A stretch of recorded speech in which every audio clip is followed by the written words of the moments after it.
Welcome, everyone. Today we're doing a focused deep dive on tissue expansion.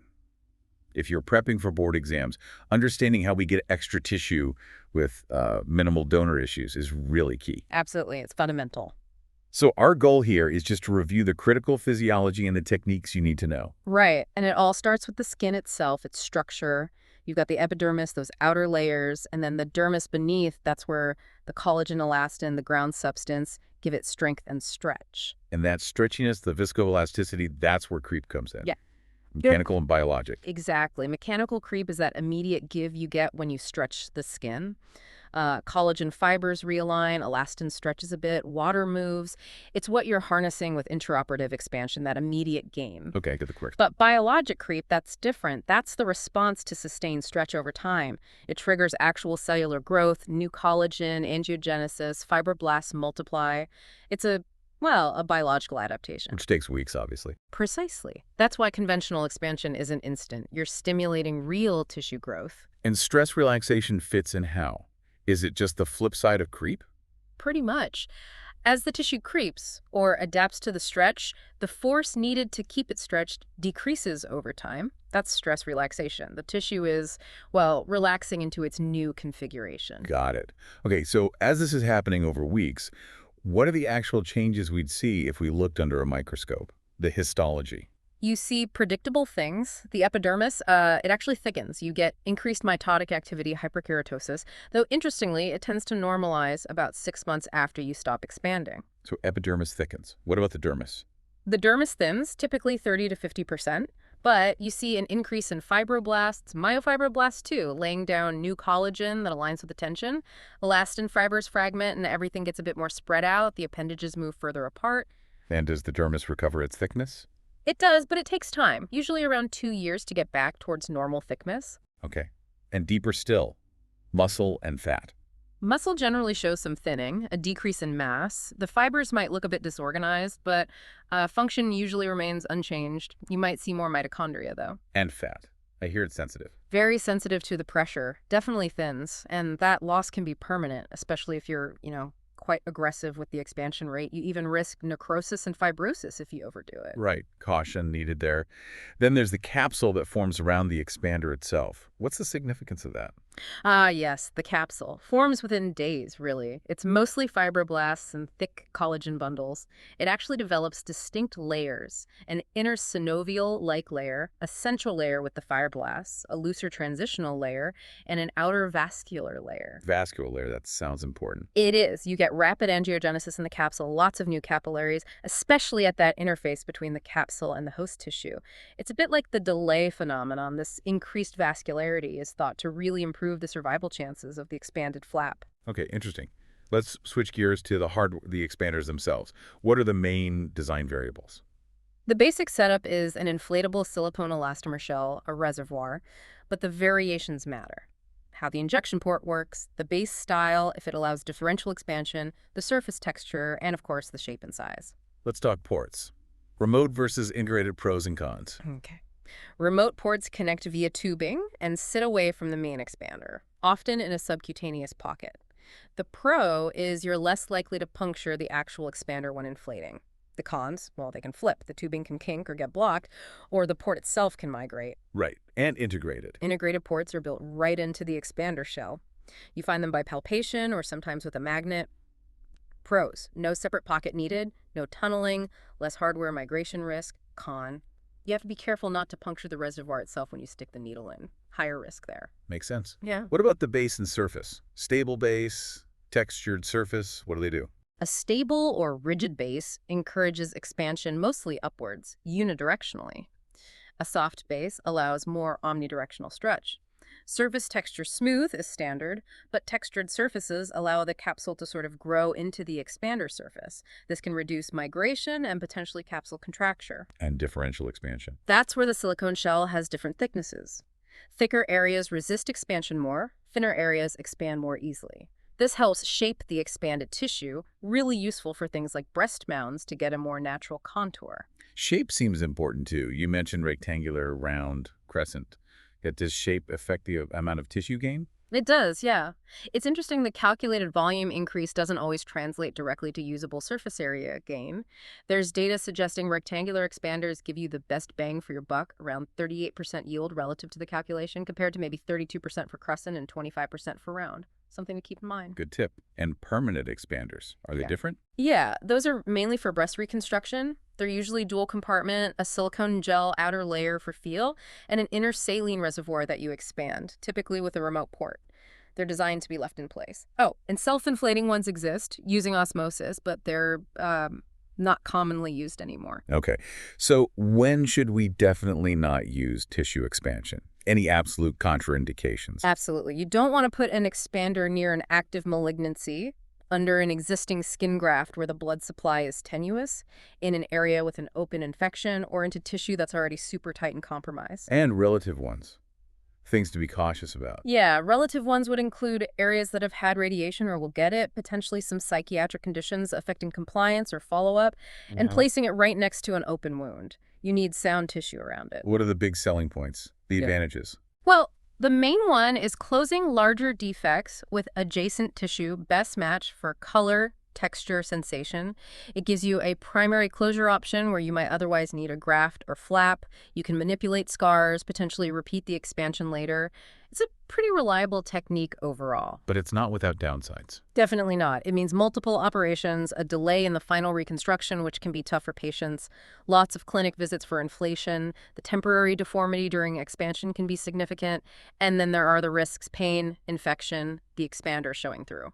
So choosing the right expander is crucial. How do you decide on size and shape? Size-wise, the key dimension is usually the base diameter.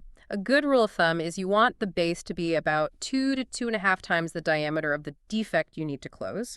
Volume is less critical for the initial choice. And Depends on the location. Like we said, rectangular often works well for limbs or trunk. Circular or anatomical shapes for breast. Crescent shapes are common for the scalp. And sometimes, for a really big defect, you might use 2 or more smaller expanders rather than one huge one. let's talk technique. Incision placement.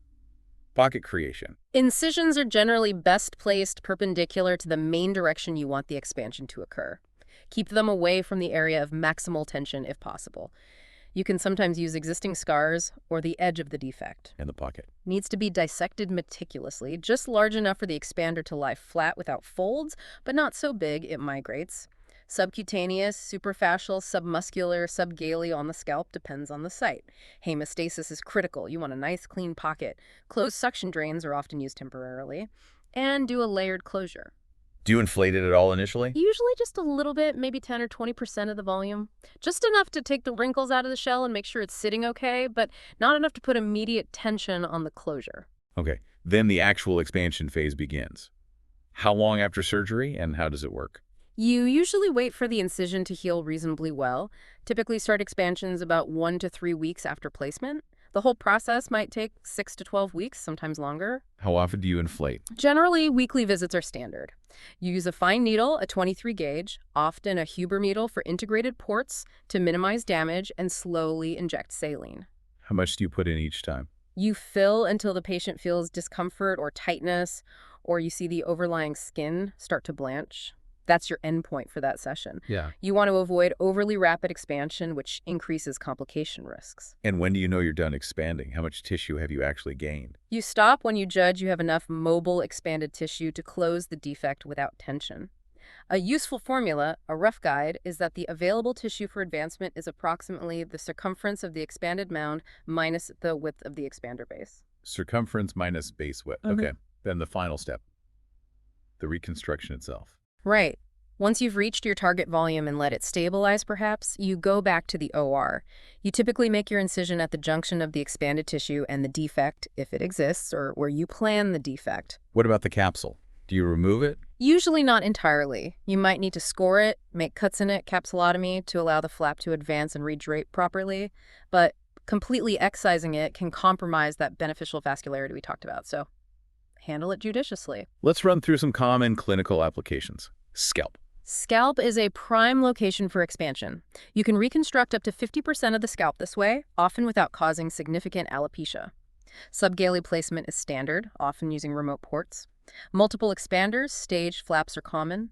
Great for alopecia reduction, post-trauma, burns, removing large nevi or malignancies. Face and neck. Key here is respecting the aesthetic subunits and hiding incisions in natural creases or boundaries. Post-auricular expansion is common for ear reconstruction. For the nose, forehead expansion before raising a forehead flap can give you more tissue and allow primary closure of the forehead donor site, though it adds complexity, and there's debate about whether it's always better than just taking a larger flap directly. Okay. Trunk applications. Breast. Breast reconstruction is probably one of the most common uses. Usually integrated ports, subpectoral placement, often augmented with ADM or muscle flaps for complete coverage. It works for both immediate and delayed reconstruction. What about large birthmarks like giant neva? Yes, for giant congenital melanocytic nevi that are too big for simple serial excision, expansion allows you to remove the nevus and resurface with adjacent expanded skin. And abdominal wall. It has uses there, too. You can expand skin to cover defects after excising unstable skin or grafts. You can even place expanders between muscle layers, like the obliques, to help with fascial closure in complex hernia repairs, almost like a prelude to component separation. Or just subcutaneous expansion for soft tissue coverage. Lastly, the extremities. Sounds like it's trickier there. It can be, yes. Complication rates are generally higher on the extremities, especially the lower leg below the knee. Placement is usually superficial. Main uses are for nevia, unstable scars, contracture release. Remote incisions for ports are often preferred to keep hardware away from the area of maximal stretch. You always have to weigh it against alternatives like expanded transposition flaps, skin grafts, or free flaps. Makes sense. What are the complications we need to watch out for? Minor stuff first. Minor things include pain during expansion, scar widening afterwards, dog ears needing revision, sometimes transient nerve issues like numbness or tingling, temporary distortion, obviously, and seromas or fluid collections around the expander. And the major ones, the ones we really worry about. Exposure of the expander through the skin is a big one. Infection, which can require removal. Hematoma formation after placement. Deflation if the expander leaks or is punctured. And skin ischemia or necrosis over the dome, though sometimes you can salvage this if caught early. Are there factors that increase these risks? Definitely. Younger children, say under 7, tend to have higher rates. Extremities, as we mentioned, lower more than upper.